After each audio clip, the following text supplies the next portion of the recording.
Kendrick Lamar's rich spirit. So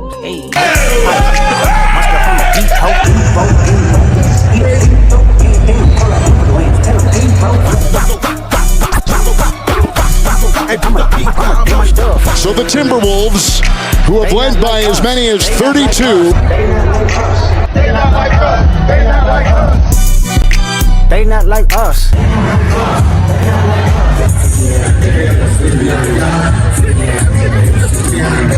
Say OVO. OVO. Say OVO. OVO. Say OVO. OVO. Say OVO. OVO. Say OVO. Niggas gon' say that! Kendrick, stop! This is a bomb! Then stab this way, stab that way, then stab this way. Are you my friend? Are we Say Drake, I hear you like I'm young. You better not ever go to cell block 1. Drake is suing his record label for defamation and harassment over its release of Kendrick Lamar's diss track, Not Like Us. They not like us. They not like us. They not like us. The song accused Drake and his entourage of being certified pedophiles who should be placed and registered on neighborhood watch. The Grammy goes to Not Like Us, Kendrick Lamar. Say Drake, I hear you like I'm young. And it's probably a minor. Masterclass in contradiction, confession, and coded flex. Every line is a window into the mind of a man who survived the chaos of fame and come out the other side with a new set of rules. Let's break down every lyric, every layer, and every contradiction in this song, bar by bar, context by context, detail by detail. K-Dot Kung Fu Kenny is back. Yes, yes. Yeah, so we about to turn into this Rich Spirit video with Kendrick Lamar. Kendrick Lamar has dropped a brand new music video, and I thought, you know what, this deserves a singular deep dive into it. It's none other than Rich Spirit. We are reacting to Kendrick Lamar's music video for Rich Spirit. It dropped a couple hours ago. Let's check it out, man. Opening verse. Taking my baby to school, then I pray for her. Taking my baby to school, then I pray for. Cause you bitches ain't never been cool, writing testament. Fire. Dog, stay tuned. We about to shake it up. You look good, brother. Man, you look healthy. You look like you really cut motherfuckers out the circle that just wasn't for you. You look like you pray. You look like you're fasting 4 days out the week, brother. Yeah, and I fuck with the earrings. Kendrick opens with a scene that is both devastatingly ordinary and quietly profound. He's not in a studio, not on a stage. He's in a car doing a school drop-off. The deliberate choice to begin here in the mundane rhythm of parenthood is itself a statement. He is grounding this album's entire emotional architecture in the most human of experiences, fatherhood. But the prayer that follows isn't routine. It's not the rote, habitual kind of prayer. In the context of modern America, where school shootings have become a normalized feature of daily life, where black children face compounding threats just existing in public spaces, that prayer is an act of desperation dressed up as faith. It's Kendrick standing at the edge of his own helplessness, sending his daughter into a world that he, with all his fame, all his money, and all his spiritual armor, cannot fully protect her from. He is just a father, just as scared as anyone else. The flex comes later, the fear comes first. Cause you bitches ain't never been cool, writing testament. Cause you bitches ain't never been cool, writing testament. This pivot is jarring on purpose. 1 second he's a prayer whispering dad, the next he's a prophet with contempt in his voice. The shift forces you to sit with the dissonance. Who is you bitches? The answer is multiple and layered. Politicians who offer thoughts and prayers but refuse gun reform, celebrities who cosplay morality, the culture at large that normalizes the violence he just prayed against. Writing testament is where the bar truly opens up. At face value, it means writing a will, an admission of mortality. But the word testament carries the full weight of scripture. The Old Testament documents humanity's failures, violence, and attempts at redemption. The New Testament promises salvation but is still riddled with betrayal. Kendrick is positioning himself as a chronicler of the same, a prophet not just rapping but archiving, building a record of America's sins for future generations to study.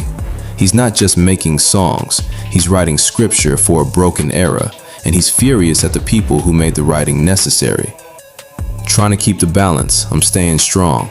Trying trying to keep the balance, I'm staying strong. This line functions as a thesis statement for the entire song, and arguably the entire album. The balance Kendrick references isn't just the work-life balance of a celebrity, it's the balance between fatherhood and artistry, between humility and ego, between spiritual discipline and earthly desire, between public profit and private sinner. Mr. Morale and the Big Steppers as an album is consumed by the question of how to maintain integrity while everything around you is pulling you apart. This line captures that tension cleanly and simply. No metaphor, no code, just the confession. He is actively, consciously working to stay upright. Painting pictures, put me in the Louvre, that's a definite. Painting pictures, put me in the Louvre, that's a definite. The flex arrives. Kendrick isn't just rapping, he's painting. His storytelling is so cinematic, so specific, so technically precise that he places his work in the same category as history's great fine art. The Louvre houses the Mona Lisa, the Venus de Milo, works that have outlasted empires. He's saying his catalog deserves that kind of preservation, not because of chart positions or streaming numbers, but because of the craft, the emotional precision, the historical record, the cultural significance. The meta layer deepens when you consider he's also nodding to Kodak Black's Painting Pictures, a record that became a cornerstone of Kodak's commercial and artistic identity. By stacking his own Painting Pictures claim on top of that reference, Kendrick is both paying homage and asserting dominance, absorbing an influence and transcending it in the same bar. The Louvre claim isn't arrogance for its own sake. It's a statement of purpose. This work is meant to last. Universal shift, I'm in a groove. Universal shift, I'm in the groove. It's Two entirely different frameworks exist inside this line simultaneously. On the tech side, a universal shift is computing language. His mind is a system processing enormous amounts of input, feedback, criticism, and data. The groove he's in isn't just a colloquial zone of creative focus. It literally refers to the grooves of a digital or analog system, the track the data rides on. He's framing his consciousness as a machine, and right now, that machine is operating at peak efficiency. Freaky ass nigga, he a 69 God. Freaky ass nigga. Hey. You a freaky ass. Freaky ass nigga. He a 69 God. Hey, run for your life. He's not applying a Bill Cosby Fat Albert there, is he? Hey, run for your life. Say. On the spiritual side, a universal shift is a cosmic realignment, the kind of transformation that happens when someone commits to genuine self-work and begins to see the world differently. The album's central concern is therapy, accountability, and growth. This line captures the moment when that growth stops feeling like effort and starts feeling like flow. He's not fighting to change anymore, he's simply moving. And celebrity do not mean integrity, you fool. It's celebrity do not mean integrity, you fool. I'm a good man, shake your hand. Celebrity does not mean integrity, you fool, but motherfuckers get it fucked up, dog. I can't really remember this one. Kendrick has a way. I love that Kendrick can't really be bothered by the industry, if you notice. He works on his own time. He comes out when he wants to. He drops music videos when he wants to. This may be the most important conceptual line in the song. Kendrick is dismantling one of pop culture's most persistent myths, that fame and moral authority travel together. The public has a long history of treating celebrity as a proxy for virtue. If someone is successful enough, famous enough, beloved enough, they must be doing something right. Kendrick rejects this completely. The word fool is pointed. It's not just dismissive, it's disappointed. He's talking to fans who project righteousness onto celebrities without scrutiny, to the culture that turns artists into gods and then acts shocked when those gods are revealed to be deeply human.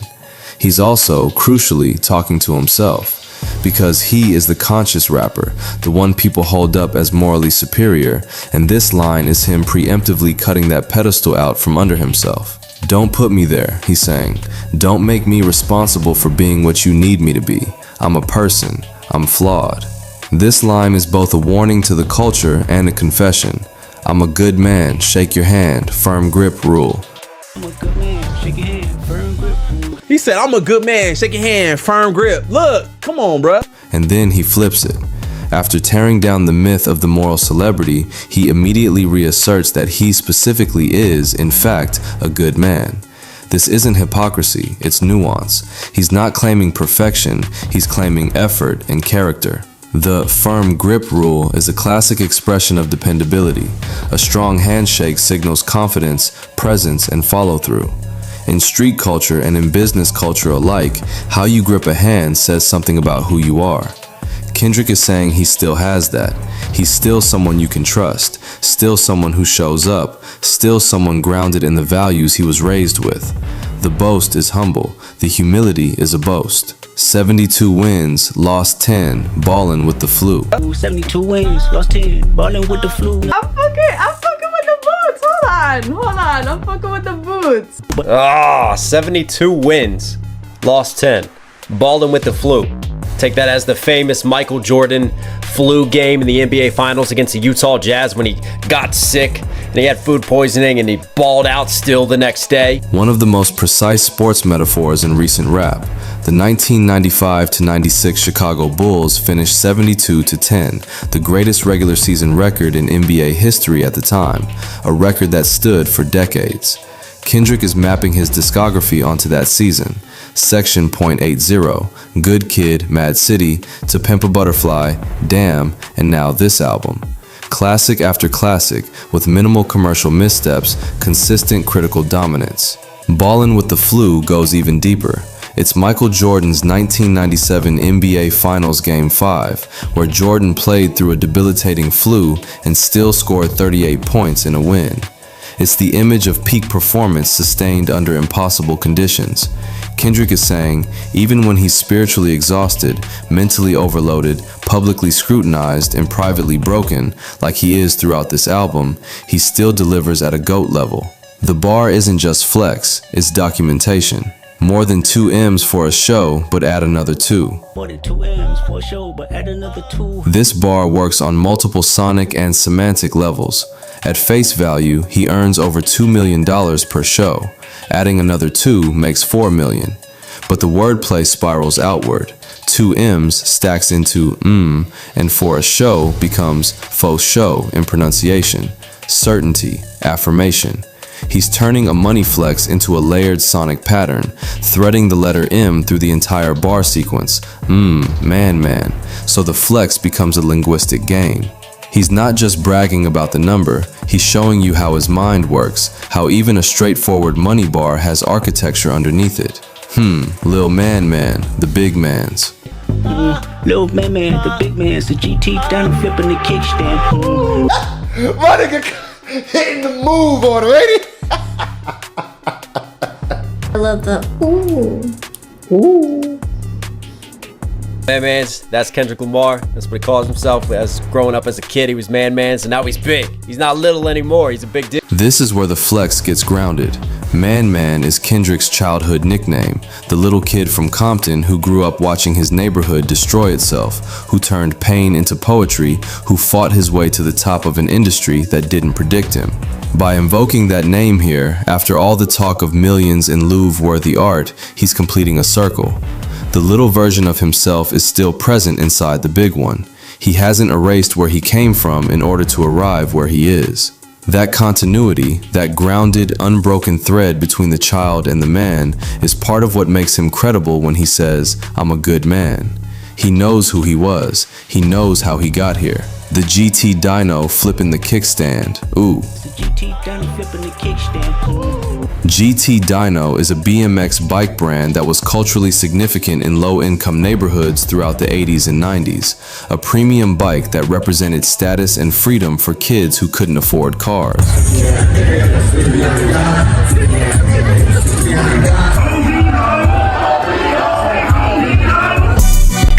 They not like us. They not like us. They not like us. Kendrick flashes back to being young man, whipping that bike around the block, flipping the kickstand with the casual confidence of a kid who owned his neighborhood even when he owned nothing else. That image, a child on a bike, unbothered and free, becomes a symbol of the origin of all his hunger. Everything he's built, every million, every award, every classic album, traces back to that kid and that bike. He's honoring the beginning.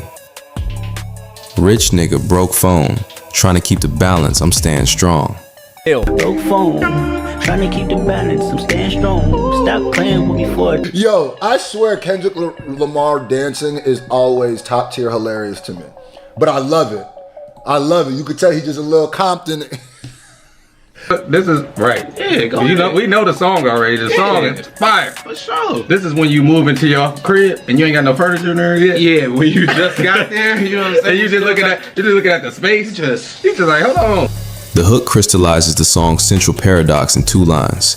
He has the resources to replace a broken phone without thinking twice, but he chooses not to. Why? Because the phone is a portal to social media, to constant feedback, to the digital ecosystem of celebrity that corrodes your sense of self if you're not careful. A broken phone is a feature, not a bug. It's a boundary. It's intentional friction between him and the voices that want to tell him who he is, who he should be, what he should say, and how he should respond. The balance he's chasing isn't financial. It's the balance between outward richness and inward peace, between public life and private discipline, between all the things the world offers and all the things the soul actually needs. He is consciously, deliberately choosing poverty in one specific domain, digital presence, in order to stay rich in the one that matters. Stop playing with me before I turn you into a song. Stop playing with me before I turn you into a song. The warning is both a threat and the promise. Kendrick has documented real people in real ways on record before, turning critics, enemies, and adversaries into bars that outlive them, that define how history remembers them. He immortalized Geraldo Rivera's Fox News condescension on DNA. He, in hindsight, would use this exact mechanism to devastating effect in his battle with Drake, turning the conflict into a referendum on character and legacy that Drake's team has never fully recovered from. But there's a philosophical dimension too. This line is about the power of art as archive. When Kendrick turns you into a song, you don't get editorial control. You don't get to shape the narrative.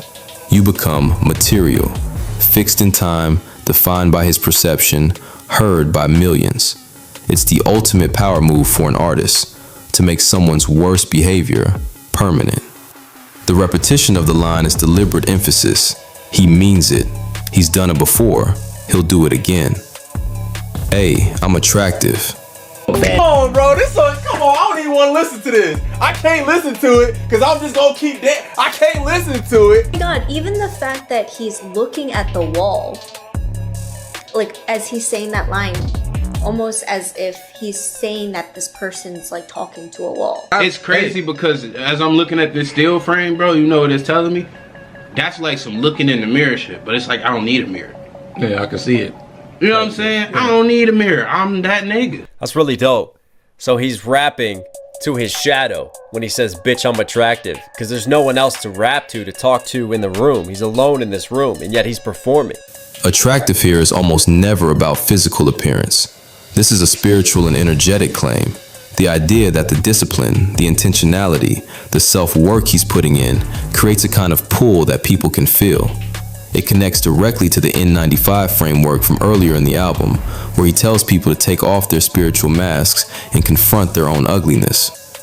The implication there was that spiritual ugliness is the real kind. Here, he's asserting the inverse.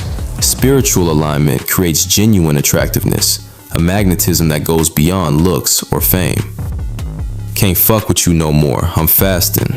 Bitch, I'm attractive. Can't fuck with you no more, I'm fasting. Fasting is both literal practice and extended metaphor. He references fasting 4 days out of the week, a discipline that borrows aesthetics and rigor from Islamic practice, specifically Ramadan and the traditions of self-denial associated with the Prophet Muhammad. He's clear that he's not claiming the faith itself, just a discipline, the act of choosing to go without, of training the body to override desire, of demonstrating that the ego doesn't get to run everything. But fasting, in Kendrick's framework, extends far beyond food. He's fasting from social media, from toxic relationships, from people who feed his ego rather than his growth, from sexual indulgence, from anything that keeps him comfortable in patterns he's trying to break. The repetition of this bar across the hook drives home the point. The fasting is the source of the attractiveness. The discipline itself is the draw. He's more compelling because he abstains. He he becomes harder to get, more self-contained, more whole, and that wholeness is magnetic in ways that desperation and availability never can be. Second verse. The morality can wait, feedback on low latency, I'm glitching from the face, as my thoughts grow sacredly, I'm running out of space. Tech language saturating spiritual experience. Low latency means minimal delay between input and response. The feedback from the public hits him almost instantaneously before he can process or filter it. Every interview, every review, every social media post, every cultural reaction to his work reaches him before he's ready for it. He's glitching from the face. The expression on the outside doesn't match the processing happening on the inside. His face betrays the overload. Run to Atlanta when you need a few dollars. No, you're not a colleague, you a fucking colonizer. No! You're not a colleague. You a colonizer? He called that a slave owner, bro. The family matter and the truth for the matter. It was God's plan to show y'all the liar. Ooh! God plan family matter. Drake dropped the shit last night and he's mentioned in the song today. Are we locked in? Hold on. Then step this way, step that way. I think this could possibly be the knockout punch, bro. Yeah. Step this way, Yeah. step that way. Yeah. Ooh. This is unfortunately going to be played in the club. Freaky ass nigga here, 69 God. Tonight, nigga. This finna be at the club.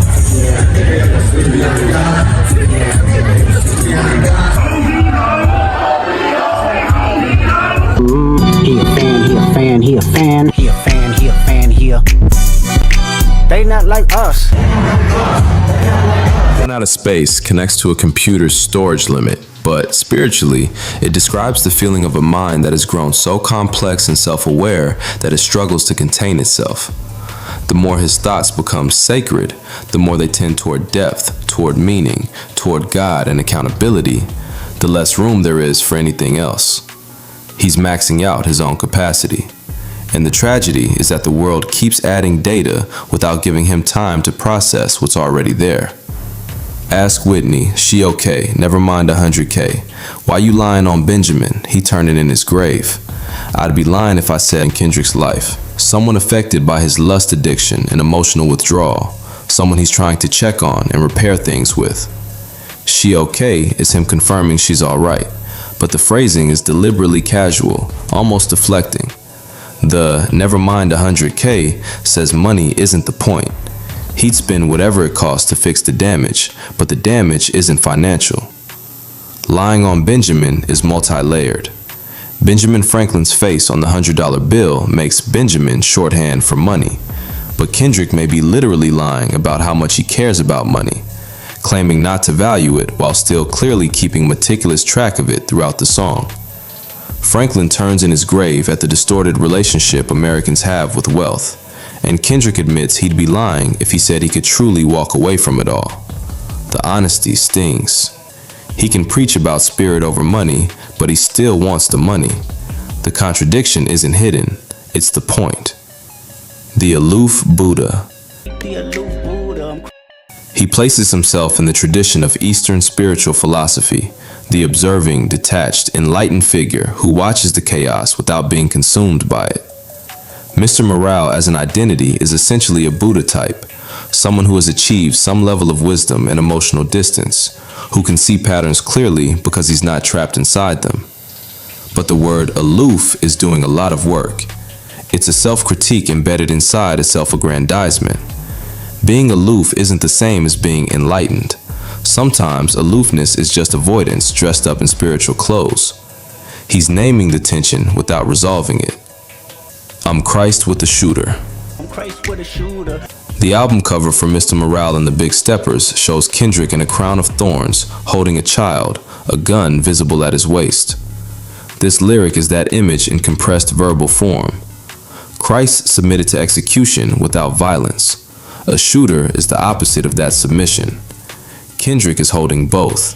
The willingness to be a martyr, to absorb pain, to carry the community's suffering, and the willingness to protect himself, to respond with force, to survive in a world that doesn't always respond to sacrifice with grace.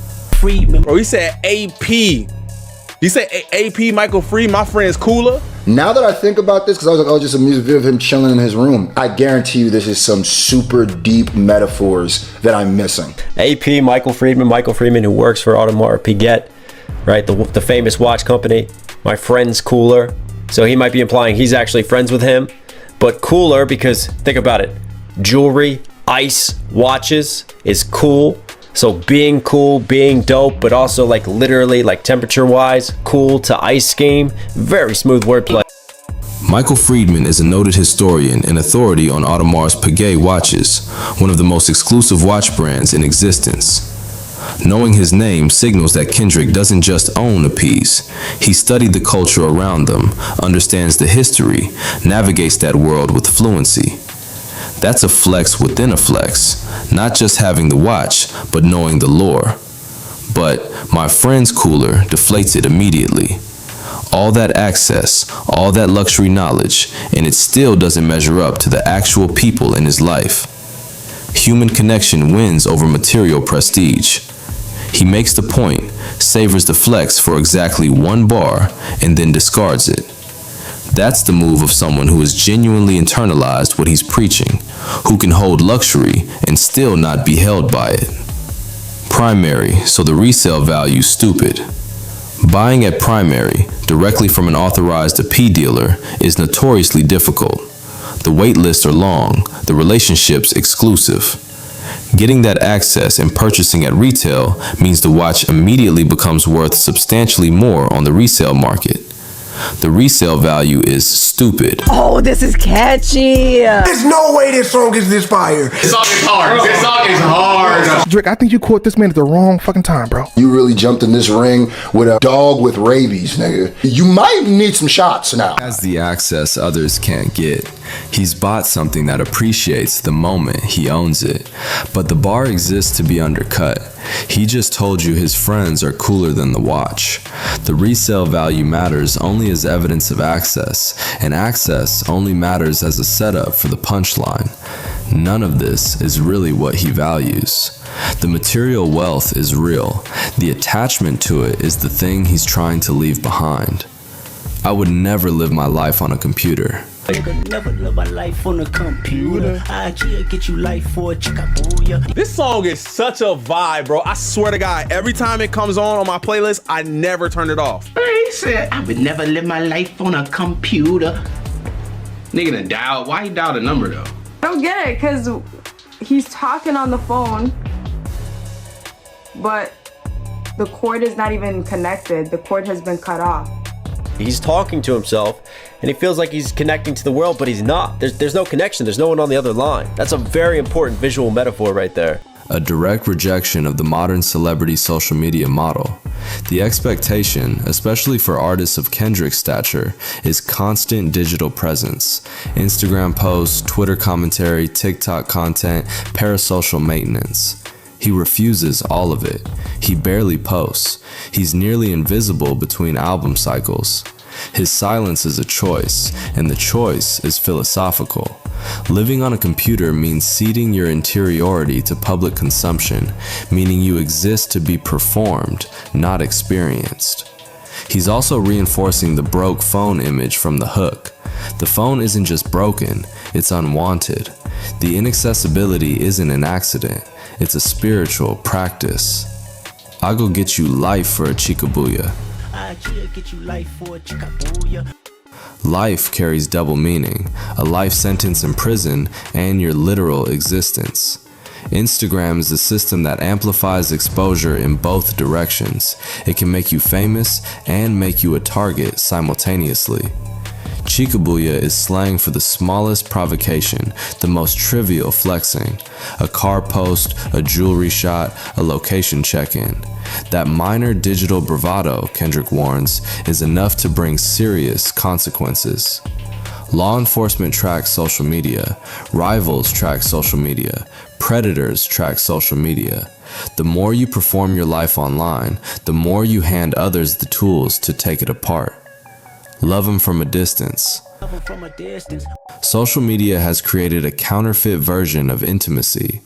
The heart you double tap under someone's photo is called love, but it's performed across a screen, without risk, without presence, without actual investment in another person's life. Kendrick is calling out how the platform has industrialized affection, turned connection into content and intimacy into engagement metrics. But the line also turns inward. His own pattern throughout the album involves emotional withdrawal, pulling back from real relationships, loving people from a safe distance rather than showing up fully. He's naming the behavior, half critiquing it in others and half confessing it in himself. Loving from a distance is sometimes self-protection, and sometimes it's just avoidance. Why you always in the mirror more than the bitches? You always in the mirror more than the bitches. And why are you looking in the mirror more than bitches? Why are you looking in there more than a girl concerned about her looks? Are you obsessed with the face value world? A sharp, funny critique of male vanity.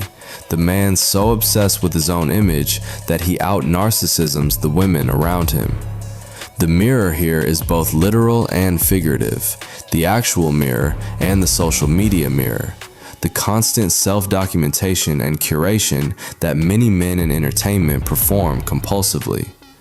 The deeper irony is that Kendrick's mirror work throughout Mr. Morale is relentless self-examination, but it's not vanity, it's therapy. He's looking in the mirror to confront himself, not to admire himself. He's drawing a distinction between ego-serving reflection and growth-serving reflection. One makes you vain, the other makes you honest. And my cousin tried to sue me like he got the privilege. My cousin tried to sue me like he got the privilege, but I didn't lose sleep cause I got the spirit. His cousin's trying to sue him. That's not Baby Keem. I wonder which cousin is trying to sue Kendrick. But I didn't lose sleep cause I got the spirit. The cousin reappears as living proof of the song's earlier warning. He's someone who played with Kendrick, and now he's been turned into a song. The lawsuit reveals how money corrodes family, how proximity to wealth can transform love into leverage. Kendrick doesn't dramatize it, he states it flatly, moves past it, and uses the dismissal as the flex. He's not losing sleep. Not because he doesn't care about family, but because his peace isn't dependent on other people's choices. I Got the Spirit is the album's recurring thesis, that the rich spirit is the anchor that makes all the material chaos manageable. The hook returns with reinforced meaning. Rich nigga broke phone now carries the full weight of the verse behind it. We've seen the money, the AP, the show rates, the Louvre ambition. We've seen the discipline, the fasting, the distance, the digital poverty. The contradiction is clear and it's intentional. He's choosing to be broke in the one domain that most celebrities fight to dominate, because that domain is the one most dangerous to the soul. Stop playing with me before I turn you to a song echoes differently now too. Stop playing with me before I turn you to a song. Stop playing with me before I turn you to a song.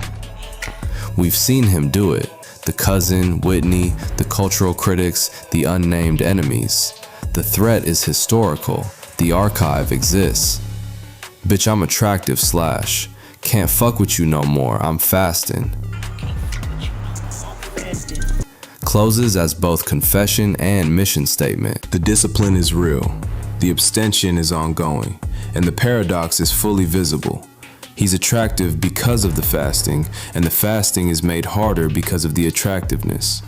He's in a loop, navigating it consciously, refusing to pretend otherwise. Closing meditation. Rich spirit is Kendrick doing what he does best, holding contradictions without resolving them, refusing to give you the clean moral at the end, insisting that the complexity is the point. He's a good man who lies, a spiritual seeker who carries a shooter, a prophet writing testaments for an era that probably won't listen, a rich man with a broke phone. Every bar is a receipt for the pain, the discipline, the faith, and the victories. He's not just flexing, he's testifying. And when he says, "Stop playing with me before I turn you to a song," it's not just a threat, It's a warning to the whole culture. In Kendrick's world, the realest flex is surviving the chaos with your spirit intact and making a record that proves you did.